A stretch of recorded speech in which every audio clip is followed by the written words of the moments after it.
नमस्कार। आज के एपिसोड में हम बात करेंगे ट्रेडिशनल कराटे ट्रेनिंग पर्पज। हम कोई भी काम करते हैं आप तो उसका एक पर्पज होना चाहिए, उसका गोल होना चाहिए। जब तक उसका कोई पर्पज नहीं है और कोई गोल नहीं है तो उस काम करने का कोई मतलब नहीं निकलता है। हमारे पूर्व राष्ट्रपति श्री एपीजे कलाम ने कहा था कि vision without mission is a dream and mission without vision is just a time pass. तो पर्पज तो होना चाहिए, बिना पर्पज का कोई मतलब नहीं होता, निकलता है। तो जब ये हम बात कर रहे हैं ट्रेडिशनल कराटे ट्रेनिंग, तो ट्रेडिशनल कराटे ट्रेनिंग को मैं शॉर्ट फॉर्म में यहाँ पर टीकेटी लिखूंगा, ट्रेनिंग। उसका पर्पज क्या है, हम ट्रेडिशनल कराटे क्यों करें। स्पोर्ट्स कराटे का तो क्लियर पर्पज है कि उनको मेडल जीतना है। तो ट्रेडिशनल कराटे का क्या पर्पज है? तो ट्रेडिशनल कराटे का पर्पज है आत्म सुरक्षा, आत्म सुरक्षा, सेल्फ डिफेंस, आत्म सुरक्षा और आत्मबल। ये इसके दो मेन पर्पज है डेवलप करने के लिए। आत्म सुरक्षा यानी कि सेल्फ डिफेंस और कॉन्फिडेंस, ये दो चीजें जो है ये ट्रेडिशनल कराटे का सीखने का मेन पर्पज या मेन गोल है। तो हम इसको पहले समझें कि मार्शल आर्ट क्या है और फिर ये आत्म सुरक्षा और आत्मबल डेवलप करने की जरूरत क्यों है। वो ऐसा है कि अगर आप मार्शलो अब्राहम थ्योरी पढ़े होंगे तो उसमें उन्होंने जीवन को 5 भाग में बांटा है और उसमें दूसरा ही भाग में सेफ्टी एंड सिक्योरिटी आता है। Once you have achieve your physiological needs, second step is security and safety. तो सिक्योरिटी एंड सेफ्टी के लिए आपको अपना बल तो तैयार करना पड़ेगा। इसलिए मार्शल आर्ट क्या है और उसके किसके लिए हम ट्राई करते हैं, वो एनिमी क्या है।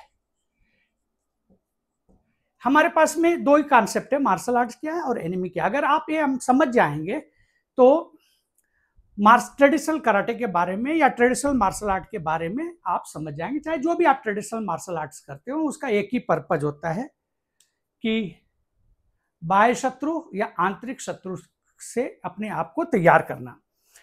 मार्शल आर्ट में लोगों को थोड़ा गलत फहमी होता है कि बूडो इज द मार्शल आर्ट। बूडो शब्द जो है जापानीज का, वो मार्शल आर्ट है। इसके बारे में किसी दिन हम दूसरे दिन बात करेंगे, क्योंकि यहां पर 3 शब्द है, बुगई, बुजुत्सु और बूडो।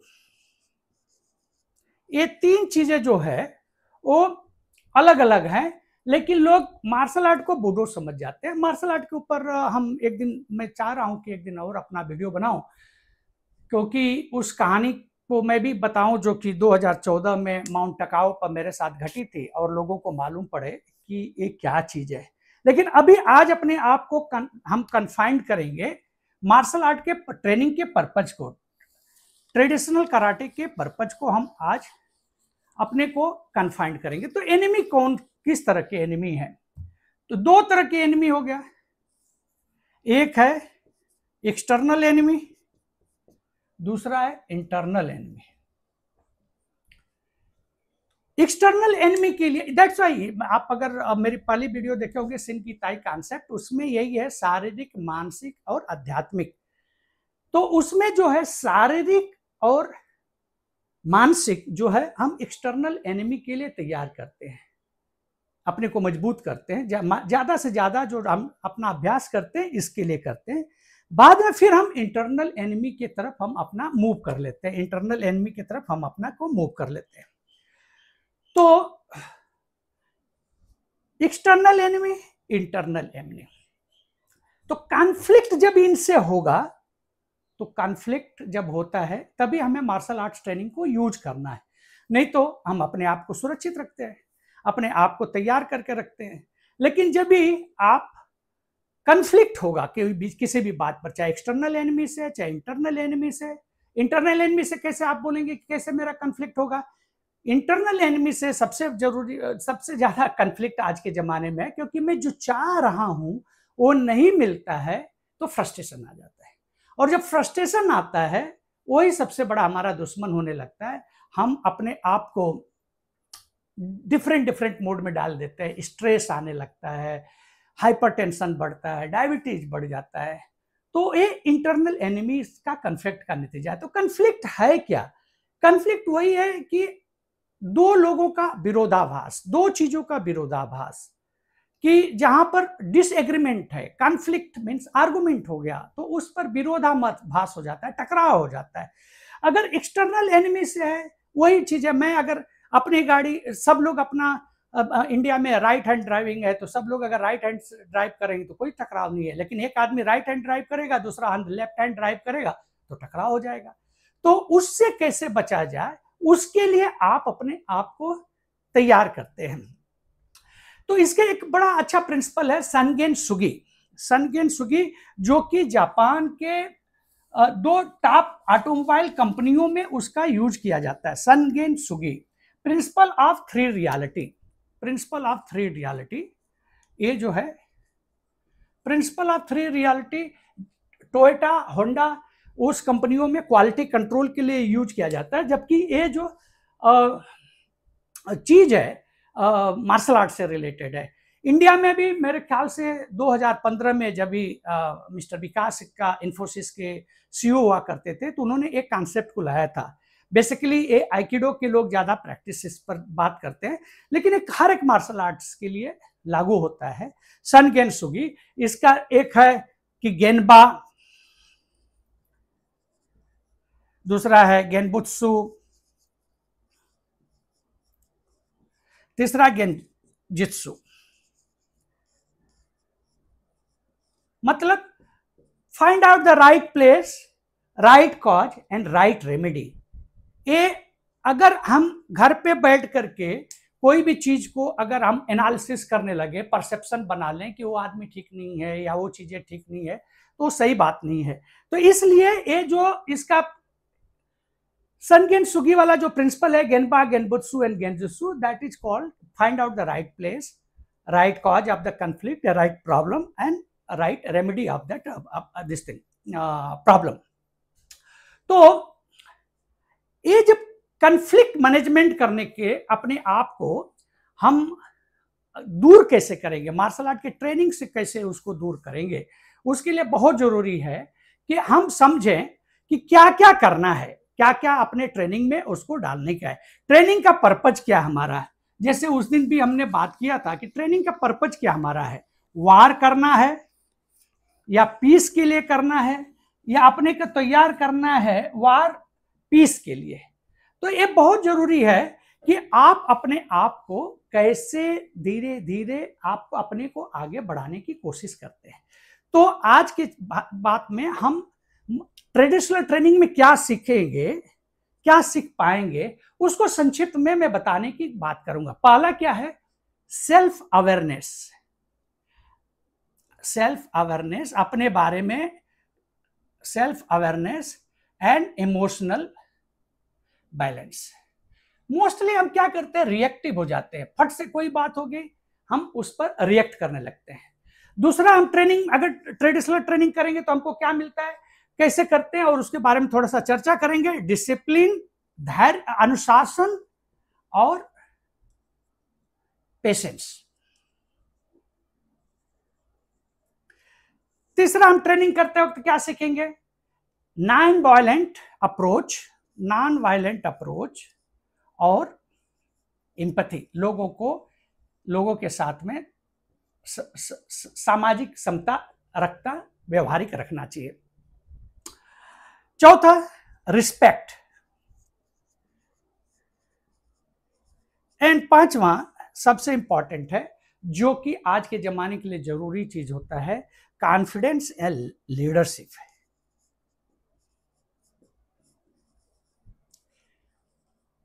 ये जब भी आप ट्रेडिशनल मार्शल आर्ट प्रैक्टिस करेंगे, ट्रेडिशनल आप प्रैक्टिस करेंगे तो बेसिकली बहुत सी चीजें आपको सीखने को मिलेगी, लेकिन बेसिकली जो ये 5 चीजें आपको सीखने को मिलती है, आप उसको रेगुलर जब प्रैक्टिस करते हैं तो आपको तुरंत वो चीजें सीखने को मिल जाती है। सेल्फ अवेयरनेस एंड इमोशनल, जैसे कि जब भी आप क्लास में जाते हैं, बहुत से लोग आते हैं एक साथ में, तो आप कंट्रोल करते हैं, कभी आप फुल फाइट करते हैं, तो आप अपने आप को समझते हैं, आप अलग अलग लोगों से प्रैक्टिस करते हैं, कोई तगड़ा रहेगा, कोई कमजोर रहेगा, कोई लेडीज रहेगा, कोई बच्चा रहेगा, कोई बूढ़ा रहेगा, तो आप अपने को समझते हैं कि भाई मैं कितना मेरे पास में ताकत है, मैं कितना उसको प्रयोग करूं, कितना उसको यूज करूं, वो बहुत जरूरी हो जाता है। वो आप अपना ऑटोमेटिकली आप जब क्लास में जाने लगते हैं किसी डोजो में प्रैक्टिस करने के लिए, तो आपको सीखने लगता है। इमोशनल बैलेंस, कोई रफ आपके साथ प्रैक्टिस करेगा तो आप अपने आप को कैसे संभाल करके रखेंगे, या आपने कभी मार लग गया तो आप अपने आप को कैसे कंट्रोल करते हैं। तो ये जो बाय प्रैक्टिस करने की वजह से आपको धीरे धीरे वो समझ में आने लगता है। उसी तरह से discipline and patience, discipline and patience के लिए बहुत जरूरी चीज है, क्योंकि आप जब भी घर से बैग उठा करके डोजो के लिए चलने लगते हैं, उसी दिन से उसी टाइम से आपकी ट्रेनिंग शुरू हो जाती है। तो डिसिप्लिन उसी दिन पर शुरू हो जाता है जिस दिन आप अपना मन बना लेते हैं आप ट्रेनिंग करने के लिए। और जब वहां पर आप डोजो में जाते हैं तो आपको जो आपका सेंसेई है, यहां पर थोड़ा मैं आपको थोड़ा सा अलग करना चाहता हूं। डोजो ट्रेनिंग में, आज का जो ट्रेडिशनल ट्रेनिंग में, वहां पर आपको सेंसेई मिलेंगे। स्पोर्ट्स कराटे में आप जाओगे, वहां पर आपको कोच मिलेंगे। दोनों में बहुत अंतर है, क्योंकि दोनों का गोल अलग है। सेंसेई का गोल है आपके लाइफ के गोल को अचीव कराना, उसमें मेडल दिलाना। कोच का गोल है किसी भी टूर्नामेंट में आपको मेडल दिलाना। तो दोनों का अलग है। तो इसलिए बहुत जरूरी है कि जब आप किसी डोजो में जाते हैं तो एक अच्छे सेंसेई के चुनाव करिए, देखिए कि उसमें कितनी काबिलियत है, और फिर आप उससे उसके अंदर में आप अपना प्रैक्टिस करना शुरू कर दीजिए। तो वहां पर जब भी जाएंगे आप, तो आपका जो सेंसेई है, सेंसेई मतलब होता है क्या? बहुत से लोगों को दिमाग में ये मतलब है कि सेंसेई मतलब टीचर या मास्टर। सेंसेई का मतलब टीचर मास्टर नहीं होता। लिटरली सेंसेई का मतलब है the person who born before you, the person who born before is the Sensei. Sensei का मतलब नहीं है टीचर, वो उस कला में या उस चीज में वो आदमी आपसे पहले से प्रैक्टिस कर रहा है, इसलिए उसको सेंसेई कहा जाता है। वो सेंसेई ने बहुत से, हिंदी में बोला जाता है सावन भादो देखा रहता है। तो इसलिए आप जब भी आप वहां पर जाते हैं तो आपको एक अच्छे ढंग से वो ट्रेन, आप अपनी एक्सपीरियंस के हिसाब से आपको ट्रेन करने के शुरू करता है। एक वो कभी ऐसी बात भी बोलेगा जो कि आपको पसंद ना हो, क्योंकि वो आपके जीवन को सुधारना चाहता है। एक बहुत अच्छी रामचरितमानस में एक ऐसा एक तुलसीदास ने लिखा है, एक कहानी लिखा है कि जब भी विभीषण समझाते हैं रावण को कि आप माता सीता को वापस दे दीजिए, तो रावण सुनने को तैयार नहीं है। तो नाना माल्यवान भी उनको समझाने की कोशिश करते हैं, और रावण बहुत गर्म हो जाते हैं, बहुत नाना माल्यवान के साथ भी दुर्व्यवहार करने की उठ जाते हैं करने के लिए। तो विभीषण जी का एक बहुत अच्छा संवाद है, वहां पर बोलते हैं, सचिव वैद गुरु तीन जो, प्रिय बोले भय आस, राज धर्म तन तीन को हो ही बेगही नाश। मतलब सचिव जो आपके क्लोज वाले लोग हैं, जो आपका वैद्य है और जो गुरु है, अगर वो आपके डर के वजह से कि आपको बुरा लग जाए, या आपके डर के वजह से किसी कारणवश, या आप उसको ज्यादा, आपका पर्सनल ट्रेनर हैं और उसके वजह से कि आपको बुरा लग जाए, अगर वो सही बात आपको नहीं बताते हैं, तो ये समझ लेना चाहिए कि राज धर्म तन तीन को हो ही बेगही नाश। यानी कि आपका जो शरीर है, आपका जो कार्यभार है, और जो भी चीजें हैं, उसका नाश होना सुनिश्चित है। इसलिए सेंसेई का भी ये काम है कि वो करेक्ट वे में, करेक्ट टाइम पर अपने स्टूडेंट को बराबर मार्गदर्शन करता रहे। तो ये जो अब आप ट्रेनिंग करेंगे तो धीरे धीरे ये चीजें आपको बाय डिफॉल्ट प्रैक्टिस करने के लिए आएगी। इस पर हम अगर बात करें तो ज़्यादा बात होगा, लेकिन हम आपको इनकरेज करेंगे कि आप डोजो में जाइए, चाहे कोई भी ट्रेडिशनल डोजो में आ जाइए। अगर आप मुंबई में हैं तो हमारे जो भी ट्रेडिशनल क्लासेस चलते हैं आईजीकेएफ के, और दूसरे भी स्टाइल के लोग हैं, ये नहीं मैं बोल रहा हूँ खाली मैं आईजीकेएफ की बात कर रहा हूँ, लेकिन जो भी ट्रेडिशनल वैल्यूज जो रखते हैं उनके पास में जाइए और आप जरूर सीखिए, उनसे बात करिए इसके बाद, क्योंकि ये बहुत जरूरी है कि आज के जमाने में आपको इंटरनल एनिमी से ज्यादा दुश्मनी है, ना कि एक्सटर्नल एनिमी से। क्यों आज भारत की बात करें तो 150 करोड़ की जनता है, 150 करोड़ की आबादी है, और उसमें अगर मुंबई की बात करें लगभग 2 करोड़ 50 लाख 60 लाख की आबादी है। कितने परसेंटेज यहाँ पर क्राइम है? बहुत ही माइनर क्राइम है, लेकिन यहाँ पर डॉक्टरों के पास आप जाकर के देख लीजिए, लाइन लगी हुई है। लोग क्या नाम है कि बहुत कम एज में लोग चले जा रहे हैं, क्योंकि कोई इंटरनल एनिमी के ऊपर काम नहीं कर रहा है। इसलिए मेरा बहुत आपसे रिक्वेस्ट है कि आप अपने टाइम में से कम वीकली, थ्राइस ए वीक 1 घंटा निकालिए, 1.5 घंटा निकालिए, और किसी भी ट्रेडिशनल कराटे क्लास में जाकर के, ट्रेडिशनल मार्शल आर्ट्स क्लास में जाकर के आप अपना प्रैक्टिस करिए। रह गया, अभी हम बात कर रहे थे डिसिप्लिन और पेशेंस पर, non violence and empathy. Martial art specially karate का स्लोगन ही है, ओकिनावा में बोला जाता है कराटे डू रेनी हाजिमारी रेनी वारू, मतलब कराटे रे से ही शुरू होता है और रे से ही खत्म होता है। यानी ये क्या करता है आपको, जब आप झुकना सीखते हो तो सबसे बल हिंदी में कहा जाता है कि वही पेड़ झुकता है जिसके ऊपर फल लगे होते हैं। तो जब आप झुकना शुरू कर देते हो तो उसी टाइम आप अपने ईगो को खत्म कर देते हो।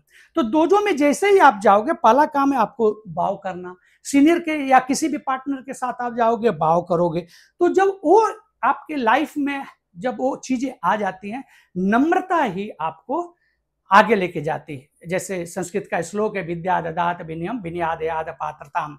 तो जब भी आप सीखना शुरू करोगे, आप अपने लाइफ में आगे आने शुरू करोगे, तो फिर धीरे धीरे जब बाव करना आदत डाल देती है तो आपका घमंड ऑटोमेटिकली आपका चूर होने लगता है। और ईगो का बहुत अच्छा किसी ने एनालिसिस किया है। ईगो मीन्स क्या? Ego means ageing God out. तो जैसे हमारे शास्त्रों में लिखा है कि आत्मा ही परमात्मा का एक स्वरूप है, यानी आपके अंदर ही परमात्मा है। लेकिन जब ये चीज आ गया तो आपका गॉड आपके अंदर से चला गया, आप देव ना होकर के दानव बन जाएंगे। क्या डिफरेंस है बिटवीन ओबामा एंड ओसामा? दोनों पढ़े लिखे आदमी, दोनों इंजीनियर, लेकिन दोनों का गोल अलग। तो इसलिए बहुत जरूरी चीज है, अपने आप को अगर अपने गॉड को अंदर रखने का है तो आप प्रैक्टिस करना शुरू करो, आप अपने अच्छे इंसान बनने की कोशिश कर दोगे।